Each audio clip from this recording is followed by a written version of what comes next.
ഇറാന്റെ പുതിയ പരമോന്നത നേതാവ് മുജ്തബ ഖമേനിയുടെ സന്ദേശത്തിന് പിന്നാലെ ആക്രമണം കടുപ്പിച്ച് ഇറാൻ ഇസ്രായേലിലേക്ക് കൂടുതൽ മിസൈലുകൾ അയച്ചു. ബഹ്റൈനിൽ വീണ്ടും ജാഗ്രതാ നിർദ്ദേശം നൽകിയിട്ടുണ്ട്. ഇറാഖിൽ ഒരു US സൈനിക വിമാനം തകർന്നു വീണു. പ്രധാനമന്ത്രി നരേന്ദ്രമോദി ഇറാനിയൻ പ്രസിഡന്റിനെ വിളിച്ച് ആശങ്ക അറിയിച്ചു. US ഇസ്രായേൽ ബന്ധമില്ലാത്ത എണ്ണക്കപ്പലുകൾക്ക് പ്രത്യേക അനുമതിയോടെ ഹോർമൂസ് കടലിടുക്ക് വഴി യാത്ര ചെയ്യാം എന്നാണ് ഇറാൻ അറിയിച്ചിട്ടുള്ളത്. സംഘർഷം രൂക്ഷമായാൽ കനത്ത തിരിച്ചടി നൽകുമെന്നാണ് അമേരിക്കൻ പ്രസിഡന്റ് ഡൊണാൾഡ് ട്രംപിന്റെ ഭീഷണി. അജയ് സുധാ ബിജു ആണ് ഇന്റർനാഷണൽ ഡെസ്കിൽ നിന്നും വാർത്തയുടെ വിശദാംശങ്ങളുമായി ചേരുന്നത്. യുദ്ധം ഇപ്പോഴും അവസാനിക്കുന്നതിന്റെ സൂചനകൾ ഒന്നും പുറത്തു വരുന്നില്ല. ലോകവ്യാപകമായി തന്നെ ഊർജ്ജ പ്രതിസന്ധി അതിരൂക്ഷമായി തുടരുന്ന ഒരു സാഹചര്യം. അജയ്, ഇപ്പോഴിതാ ഇറാന്റെ പരമോന്നത നേതാവായി പുതിയ ആൾ ചുമതലയേൽക്കുകയും അങ്ങനെ ഖമേനിയുടെ ഭാഗത്ത് നിന്ന് ഒരു പക്ഷേ യുദ്ധം അവസാനിപ്പിക്കുവാനുള്ള നീക്കങ്ങൾ ഉണ്ടായേക്കാം. അത്തരം ചില ശ്രമങ്ങൾ എങ്കിലും നടക്കുന്നു എന്നത് വലിയ പ്രതീക്ഷ നൽകിയെങ്കിൽ ഇപ്പോഴിതാ വീണ്ടും കടുത്ത ആക്രമണത്തിലേക്ക് ഇറാൻ കടക്കുന്ന പശ്ചാത്തലമാണ് ഉണ്ടാകുന്നത്. ഏതെങ്കിലും തരത്തിൽ ഈ യുദ്ധം അവസാനിക്കുവാനോ നിയന്ത്രണ വിധേയമാകുന്ന തരത്തിൽ ആക്രമണം ചുരുക്കപ്പെടുവാനോ ഉള്ള സാധ്യത അകലെ എന്ന് തന്നെയല്ലേ അനുമാനിക്കേണ്ടത്? അഭിലാഷ്, നിലവിലെ സാഹചര്യത്തിൽ നമുക്ക് ഒന്നും പ്രവചിക്കാൻ കഴിയാത്ത അവസ്ഥയാണ്. കാരണം ഓരോ രാജ്യത്തെയും നേതാക്കൾ ഓരോ തരത്തിലാണ് ഓരോ ദിവസവും പ്രതികരിച്ചു കൊണ്ടിരിക്കുന്നത്. ആദ്യം ട്രംപിന്റെ ചില വാക്കുകൾ ശ്രദ്ധിച്ചപ്പോൾ നമുക്ക് മനസ്സിലാക്കാൻ സാധിച്ചത് യുദ്ധം ഏത് നിമിഷം വേണമെങ്കിലും അവസാനിക്കാം എന്നാണ് നമുക്ക് അറിയാൻ സാധിച്ചിരുന്നത്. കാര്യം അദ്ദേഹം പറഞ്ഞത് യുദ്ധം അതിൻ്റെ അവസാന ഘട്ടത്തിലാണ്, അമേരിക്കയും ഇസ്രായേലും തങ്ങളുടെ ലക്ഷ്യങ്ങൾ അത് പ്രാവർത്തികമാക്കാറായി എന്നെല്ലാം ട്രംപും അതുപോലെ തന്നെ നെതന്യാഹുവും എല്ലാം ആവർത്തിച്ച് പറഞ്ഞിരുന്നു. എന്നാൽ ഇറാൻ ആ സമയത്ത് പറഞ്ഞത് യുദ്ധം അവസാനിക്കില്ല, യുദ്ധം എപ്പോൾ അവസാനിക്കുമെന്ന് ഞങ്ങൾ തീരുമാനിക്കുമെന്നെല്ലാം ഇറാന്റെ ഭാഗത്തുനിന്ന് പ്രതികരണം വന്നിരുന്നു. എന്നാൽ കഴിഞ്ഞ ദിവസം ഇറാൻ വ്യക്തമാക്കുകയുണ്ടായി, തങ്ങൾ ചർച്ചകൾക്ക് തയ്യാറാണ്, പക്ഷേ ചില ഉപാധികൾ മുന്നോട്ട് വയ്ക്കുന്നു എന്ന് പറഞ്ഞ് ഇറാന്റെ ഭാഗത്തു നിന്ന് ചില ഉപാധികൾ വയ്ക്കുകയുണ്ടായിരുന്നു. എന്നാൽ ഇപ്പോൾ വീണ്ടും ഇറാനിൽ നിന്ന് വരുന്ന ഒരു സന്ദേശം എന്ന് പറയുന്നത് US-ന്റെ സൈനിക കേന്ദ്രങ്ങൾ പൂർണ്ണമായിട്ടും ഇല്ലാതാക്കുന്നത് വരെ ഈ പോരാട്ടം തുടരും എന്നാണ് അവരുടെ പുതിയ പരമോന്നത നേതാവ് മുജ്തബ ഖമേനിയുടെ ഭാഗത്ത് നിന്ന് വന്നിട്ടുള്ള ഒരു പ്രസ്താവന എന്ന് പറയുന്നത്. എന്തായാലും ഇത്തരമൊരു ഇറാന്റെ ലക്ഷ്യം എന്ന് പറയുന്നത് അത് പ്രാവർത്തികമാകാൻ സാധ്യത വളരെ അധികം കുറവാണ്. കാര്യം ഇത്തരമൊരു ആവശ്യം മുന്നോട്ട് വയ്ക്കുകയാണെങ്കിൽ ഒരിക്കലും ഗൾഫ് രാജ്യങ്ങൾ പോലും അതിനെ പിന്തുണയ്ക്കാൻ സാധ്യത വളരെ കുറവാണ്. കാര്യം ഗൾഫ് മേഖലയിലെ രാജ്യങ്ങളുടെ സുരക്ഷയാണെങ്കിലും അതുപോലെ US-മായി അവർക്കുള്ള വലിയ സാമ്പത്തിക ബന്ധമാണെങ്കിലും ഇതൊന്നും അനുസരിച്ച് ഒരിക്കലും ഗൾഫ് രാജ്യങ്ങൾ ഈ അവരുടെ ഈ US-ന്റെ സൈനിക കേന്ദ്രങ്ങൾ അടച്ചുപൂട്ടാനുള്ള ഒരു സമ്മർദ്ദം ഒരിക്കലും US-ന് മേൽ ചെലുത്തില്ല. പകരം യുദ്ധം അവസാനിപ്പിക്കാനായിട്ടുള്ള സമ്മർദ്ദങ്ങളെല്ലാം ഇപ്പോൾ തന്നെ US-ന് മേലുണ്ട്. അതുപോലെയുള്ള സമ്മർദ്ദങ്ങളാകും ചിലപ്പോൾ സമാനമായിട്ടുള്ള രീതിയിൽ ഉണ്ടാകാൻ പോകുന്നത്. എന്നാലും സൈനിക കേന്ദ്രങ്ങൾ പൂർണ്ണമായിട്ടും ഇല്ലാതാക്കുക ഇതൊരിക്കലും നടക്കാൻ സാധിക്കാത്തതാണെന്ന് നമുക്ക് പറയാൻ സാധിക്കും. അതുപോലെ തന്നെ മുജ്തബ ഖമേനി പറയുന്നത് ഹോർമൂസ് കടലെടുക്ക് വഴിയുള്ള ഗതാഗതം അത് ഒരിക്കലും അനുവദിക്കില്ല എന്നും അദ്ദേഹം പറഞ്ഞിട്ടുണ്ട്. അതേസമയം ഇറാന്റെ തന്നെ മറ്റൊരു പ്രസ്താവനയിലൂടെ വരുന്നതെന്ന് പറഞ്ഞാൽ ഈ ഹോർമൂസ് കടലെടുക്ക് വഴിയുള്ള ഗതാഗതം പ്രത്യേക അനുമതി ഉണ്ടെങ്കിൽ അനുവദിക്കാം എന്നാണ് ഇറാൻ പറയുന്നത്. അതായത് US ഇസ്രായേൽ ബന്ധമില്ലാത്ത കപ്പലുകൾക്ക് പ്രത്യേക അനുമതി ഉണ്ടെങ്കിൽ ഹോർമൂസ് വഴി ചരക്ക് ഗതാഗതം നടത്താമെന്നും ഇറാൻ പറയുന്നുണ്ട്. അപ്പോൾ ഈ സാഹചര്യങ്ങളിലൊക്കെ യുദ്ധം ഇനി എങ്ങോട്ടാണ് പോകുന്നത് എന്ന് നമുക്ക് പ്രവചിക്കാൻ വയ്യാത്ത ഒരു അവസ്ഥയാണ്. ഇപ്പോൾ മറ്റൊരു വിവരം കൂടി ഇപ്പോൾ നിലവിൽ ഒരു അഭ്യൂഹം കൂടുതൽ ശക്തമാകുന്നത് മുജ്തബ ഖമേനി ഗുരുതരമായി പരിക്കേറ്റ് ചികിത്സയിലാണെന്ന് ആദ്യം റിപ്പോർട്ടുകൾ വന്നിരുന്നു. ഇപ്പോൾ ആ റിപ്പോർട്ടിന് കൂടുതൽ ബലം കൂടിയിരിക്കുകയാണ്. കാര്യം ഇപ്പോൾ മുജ്തബ ഖമേനിയുടെ ഭാഗത്ത് നിന്ന് വന്നിട്ടുള്ള പ്രസ്താവന ഒരിക്കലും അദ്ദേഹം നേരിട്ട് ടെലിവിഷൻ വഴി ജനങ്ങളെ അഡ്രസ്സ് ചെയ്ത് സംസാരിച്ചതല്ല. അദ്ദേഹത്തിൻ്റെ എഴുതി കൊടുത്ത പ്രസ്താവന അത് ഇറാന്റെ ദേശീയ ടെലിവിഷൻ ചാനലിൻ്റെ അവതാരകൻ വായിക്കുകയായിരുന്നു. അപ്പോൾ ഈ ഒരു കാരണം കൊണ്ട് തന്നെ മുജ്തബ ഖമേനി മാധ്യമങ്ങളെ കാണാൻ സാധിക്കാത്ത വിധം പരിക്കുകളോടെ ഒരു രഹസ്യ കേന്ദ്രത്തിൽ ചികിത്സയിലാണെന്നതിൻ്റെ അഭ്യൂഹത്തിൻ്റെ ശക്തി വർദ്ധിപ്പിക്കുകയാണ്. ട്രംപും ഇക്കാര്യത്തിനോട് പ്രതികരിച്ചിട്ടുണ്ട്. ഫോക്സ് ന്യൂസിന് നൽകിയിട്ടുള്ള ഒരു അഭിമുഖത്തിലാണ് ട്രംപ് ഇക്കാര്യം പറഞ്ഞിട്ടുള്ളത്. അതായത് അദ്ദേഹം ഒരു ഡാമേജുകളോടെ ഫിസിക്കൽ ഡാമേജുകളോടെ എവിടെയോ ഉണ്ടെന്ന് തന്നെയാണ് US-ഉം വിശ്വസിക്കുന്നത് എന്ന് ട്രംപ് വ്യക്തമാക്കുകയും ഉണ്ടായി. എന്തായാലും ആക്രമണം അതിരൂക്ഷമായി തന്നെ ഇതിൽ അജയ് സൂചിപ്പിക്കുന്ന പോലെ അതായത് അയത്തുള്ള അലി ഖമേനി കൊല്ലപ്പെട്ടതിന് ശേഷം ആരായിരിക്കും പിൻഗാമി എന്നത് സംബന്ധിച്ച വലിയ ചർച്ചകൾ ഒരു ഘട്ടത്തിൽ നടന്നിരുന്നു. ആ ചർച്ചയിലടക്കം ഉയർന്നു വന്ന പേരുകളിൽ ഏറ്റവും പ്രധാനപ്പെട്ടതായിരുന്നു മുസ്തബയുടേത്. പക്ഷേ ആ സമയത്തും മുസ്തബ ജീവിച്ചിരിക്കുന്നുണ്ടോ? അദ്ദേഹത്തിന് പരിക്കേറ്റിട്ടുണ്ടോ, ആ പരിക്ക് ഗുരുതരമാണോ? അത്തരം ചർച്ചകൾ ഉണ്ടായിരുന്നു. പക്ഷേ അതിനുശേഷമാണ് ഇറാൻ പരമോന്നത നേതാവായി മുസ്തഫയെ തെരഞ്ഞെടുത്തത്. അപ്പോൾ ഈ മുസ്തഫയുടെ ആരോഗ്യനില സംബന്ധിച്ച് ആശങ്ക എന്ന് പറയുമ്പോൾ തന്നെ അത് ആദ്യം നടന്ന, അതായത് അയത്തുള്ള അലി ഖമനേയെയും കുടുംബത്തെയും അടക്കം ഇല്ലായ്മ ചെയ്ത ആ ആക്രമണ സമയത്ത് തന്നെയാണോ പരിക്കേറ്റത്? അതിനപ്പുറത്ത് വീണ്ടും, അതായത് അമേരിക്കയും ഇസ്രയേലും ഒരേ സ്വരത്തിൽ പറയുന്നത് ആര് ഇറാന്റെ പരമോന്നത നേതാവായാലും അങ്ങനെയൊരാളെ ജീവിച്ചിരിക്കാൻ അനുവദിക്കില്ല എന്നാണ്. തുടർ ആക്രമണത്തിലാണോ പരിക്കേറ്റത്? ഇക്കാര്യങ്ങളിൽ വ്യക്തതയുണ്ടോ അജയ്?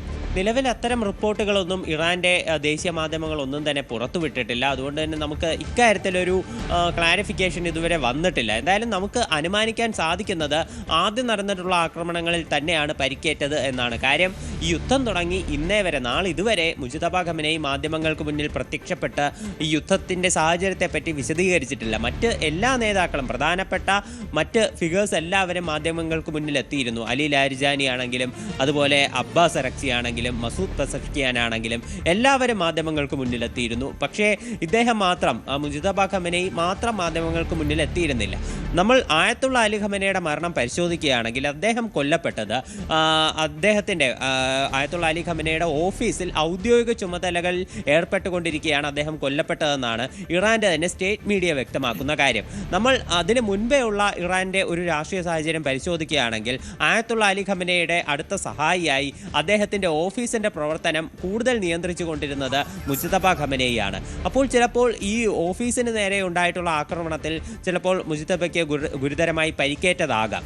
ഇപ്പോൾ അല്ലാതെ തന്നെയുള്ള വിവരങ്ങൾ നോക്കുകയാണെങ്കിൽ ആ കുടുംബത്തിലെ മറ്റംഗങ്ങളുടെ കാര്യം എടുത്തു നോക്കിയാൽ ഈ ആയത്തുള്ള അലി ഖമനയുടെ മകൾ കൊല്ലപ്പെട്ടു, മരുമകൻ കൊല്ലപ്പെട്ടു, കൊച്ചുമകൾ കൊല്ലപ്പെട്ടു, അതുപോലെ മുജ്തബ ഖമനയുടെ ഭാര്യയടക്കം കൊല്ലപ്പെട്ടു എന്നുള്ള വിവരങ്ങളുണ്ട്. അപ്പോൾ ഈ ഒരു കുടുംബത്തിലെ എല്ലാവരും കൊല്ലപ്പെടുന്ന സാഹചര്യമുണ്ട്. മുജ്തബ മാത്രമാണ് ഇപ്പോഴും ജീവനോടെ ഉണ്ടെന്ന് US അടക്കം സ്ഥിരീകരിക്കുന്നുണ്ട്. അപ്പോൾ രക്ഷപ്പെട്ടെങ്കിൽ തന്നെ നിലവിൽ ഗുരുതരമായിട്ടുള്ള സാഹചര്യത്തിൽ ചികിത്സയിലാണ് എന്നതിൻ്റെ അഭ്യൂഹം ഇപ്പോൾ കൂടുതൽ ശക്തമാവുകയാണ്. എന്തായാലും ഈ നിലവിൽ മുജ്തബ ഖമനയുടെ ഭാഗത്തു നിന്ന് എഴുതി കൊടുത്തതാണെങ്കിലും ഒരു പ്രസ്താവന വന്നതിന് പിന്നാലെ ഇറാൻ നിലവിൽ ഇസ്രായേലിനെതിരെ ആക്രമണം കടുപ്പിച്ചിട്ടുണ്ട്.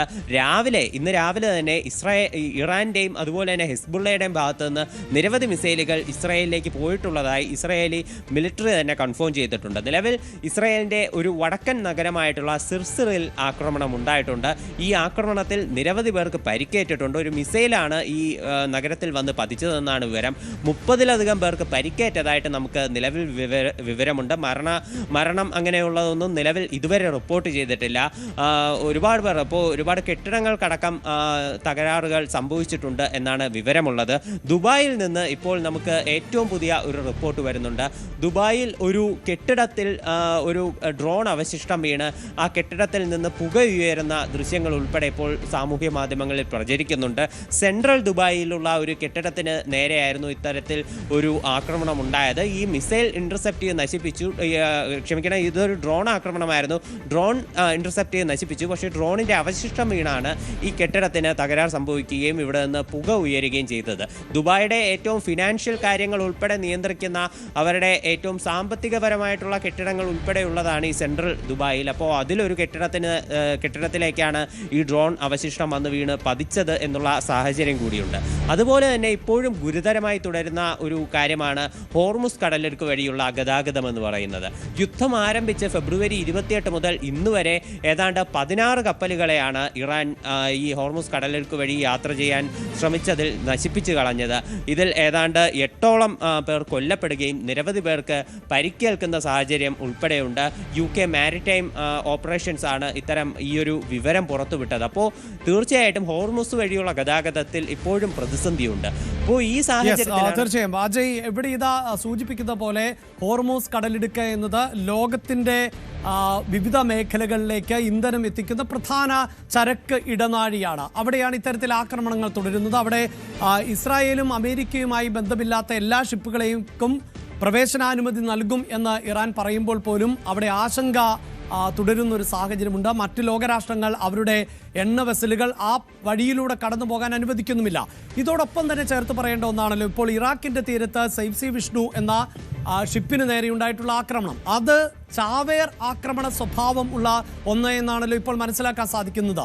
സാധാരണ യുദ്ധ നിയമങ്ങളും യുദ്ധനീതികളും ഒക്കെയുണ്ട്. നമുക്കറിയാം, ഇപ്പോൾ തന്നെ ഈ യുദ്ധം ആരംഭിച്ചതിന് ശേഷം ശ്രീലങ്കൻ തീരത്ത് ഉണ്ടായിരുന്ന ഇറാനിയൻ കപ്പലിനെ തകർത്തത് അമേരിക്കയായിരുന്നു. അത് വലിയ തോതിൽ അന്താരാഷ്ട്ര തലത്തിൽ വിമർശനത്തിന് വഴിയൊരുക്കിയ ഒരു സാഹചര്യം ഉണ്ടായിരുന്നു. അങ്ങനെ മുന്നറിയിപ്പുകളില്ലാതെ അത്തരം ആക്രമണങ്ങൾ നടത്തുക എന്നത് യുദ്ധനീതിക്ക് നിരക്കുന്ന ഒന്നല്ല എന്ന് ഇപ്പോഴിതാ ഇറാൻ ഉപയോഗിക്കുന്ന തന്ത്രങ്ങൾ, അവിടെ ചാവേറുകളെ അടക്കം ഉപയോഗിച്ചുകൊണ്ട്, വിമത സംഘത്തെ അടക്കം ഉപയോഗിച്ചുകൊണ്ട്, സായുധ സേനകളെ അടക്കം ഉപയോഗിച്ചുകൊണ്ടുള്ള മറ്റൊരു യുദ്ധമുറിയിലേക്ക് ഇറാൻ കടക്കുന്നു എന്നാണോ മനസ്സിലാക്കേണ്ടത്? ഇപ്പോൾ ഈ അന്താരാഷ്ട്ര നിയമങ്ങൾ അതെല്ലാം ലംഘിച്ചുകൊണ്ടുള്ള പല പ്രവൃത്തികളും ഈ യുദ്ധം ആരംഭിച്ചതിന് ശേഷം ഇതുവരെ നമുക്ക് പലപ്പോഴായി കാണാൻ സാധിച്ചിട്ടുണ്ട്. ലെബനനിൽ ഇസ്രായേൽ നടത്തുന്ന ആക്രമണങ്ങളെ പറ്റി ഉയർന്നിട്ടുള്ള ഒരു പ്രധാന ആക്ഷേപമാണ് തെക്കൻ ലെബനനിൽ പല മേഖലകളിലും ഇസ്രായേൽ ഫോസ്ഫറസ് ഗ്യാസ് ഉപയോഗിച്ചുകൊണ്ടുള്ള ഒരു ആക്രമണം നടത്തുന്നു എന്നുള്ളത്. ഇത് ശരീരത്തിനുൾപ്പെടെ മാരകമായിട്ട് പൊള്ളലേൽപ്പിക്കുന്ന ഒരു ഗ്യാസാണ് ഫോസ്ഫറസ് ഗ്യാസ്. അപ്പോൾ ഇതുപയോഗിച്ചുകൊണ്ട് മേഖലയിൽ ആക്രമണം നടത്തുന്നുവെന്ന് പല റിപ്പോർട്ടുകളും സൂചിപ്പിക്കുന്നുണ്ട്. ഇത്തരത്തിൽ ഒരു ആക്ഷേപം ഇസ്രായേലിനെതിരെ നിലനിൽക്കുന്നുണ്ട്. അപ്പോൾ അതുപോലെയാണ് ഇപ്പോൾ ഏറ്റവും പുതുതായിട്ട് ഒരു വിവരം വന്നിട്ടുള്ളത്. ഇറാഖി തീരത്ത് ഇസ്രായേൽ ഇറാൻ നടത്തിയത് ഒരു ചാവേർ ആക്രമണമാണ് എന്നുള്ളത്. 2 കപ്പലുകളാണ് ഒറ്റയടിക്ക് ഈ മേഖലയിൽ തകർന്നു പോയത് ഇറാഖ് തീരത്തുണ്ടായിരുന്നത്. അതോടുകൂടി ഇറാഖ് തങ്ങളുടെ ഒരു ഓയിൽ പോർട്ടിൻ്റെ പ്രവർത്തനം അത് പൂർണ്ണമായിട്ടും നിർത്തിവെക്കുകയായിരുന്നു. മറ്റ് ഓയിൽ ടാങ്ക് അതുമായിട്ട് ബന്ധപ്പെട്ടിട്ടുള്ള പ്രവർത്തനം അവർ നിലവിൽ താൽക്കാലികമായി നിർത്തിവെക്കുകയും ചെയ്തിട്ടുണ്ട്. ഇപ്പോൾ ഇന്റർനാഷണൽ എനർജി മോണിറ്ററിംഗ് കമ്മിറ്റി അവർ ഉൾപ്പെടെ ഇപ്പോൾ ഏതാണ്ട് 400 ഈ ബാരൽ എണ്ണയാണ് ഇപ്പോൾ നിലവിൽ പല രാജ്യങ്ങളുടെയും ആവശ്യപ്രകാരം ഇപ്പോൾ പുറത്തുവിട്ടിട്ടുള്ളത്. അതുപോലെ US അവരുടെ കരുതൽ ശേഖരത്തിൽ ഉണ്ടായിരുന്ന 172 ബാരൽ ക്രൂഡ് ഓയിൽ പുറത്തുവിട്ടു. ഇപ്പോൾ ഈ ഓസ്ട്രേലിയയുടെ ഭാഗത്ത് നോക്കുകയാണെങ്കിൽ അവരുടെ കരുതൽ ശേഖരത്തിൽ ഉണ്ടായിരുന്ന ഏതാണ്ട് 750 മില്യൺ ലിറ്റർ ഈ ക്രൂഡ് ഓയിൽ അവരുടെ രാജ്യത്തെ പല ആവശ്യങ്ങൾക്കായിട്ട് അവർ വിട്ടുകൊടുത്തിട്ടുണ്ട്.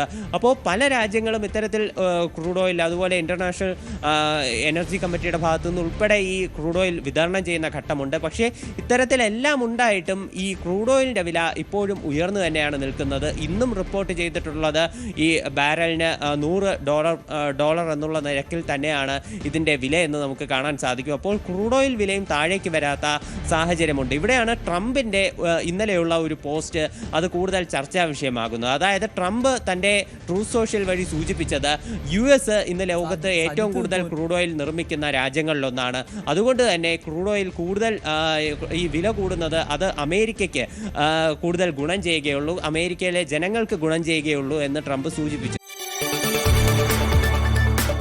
കൂടുതൽ വാർത്തകൾക്ക് News 18 കേരളം യൂട്യൂബ് ചാനൽ സബ്സ്ക്രൈബ് ചെയ്യുക.